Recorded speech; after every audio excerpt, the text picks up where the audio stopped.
Hi, నేను మా చెల్లి ఇద్దరం కలిసి బెండకాయలు దింపడానికి పోతున్నాం. మా చెల్లె వాళ్ళ చేనులది. ఎందుకు మళ్ళీ సడన్గా బెండకాయలు దింపే ప్లాన్ పెట్టుకున్నాం అని అనుకోకండి. మీ సార్ ఇచ్చే శాలరీ సరిపోతలేదా అని అయితే అస్సలు అనకండి. నిజమే, మా సార్ ఇచ్చే శాలరీ అసలు సరిపోవట్లేదు. అందుకే మా చెల్లెతో ఇట్లా వాళ్ళ చెల్లెకి పార్ట్ టైంగా బెండకాయలు దింపడానికి పోతున్నా. చూపిస్తా బెండకాయలు దింపేది కూడా. అమ్మో, ఇది చూడండి. అవసరం అక్క, నేను పోయినాక నీకు తెలియదు. అయ్యో, కాలు ఎడబెట్టాలి, ఇంకో కాలు. అయ్యి నా వెనక నువ్వు నడువు. రాళ్ళుందా ఇడై నాకు ఇడై కాలు గిడ గిడ.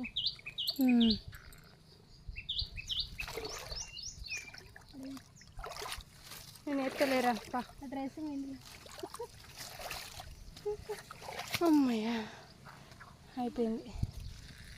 ఇదే బెండకాయ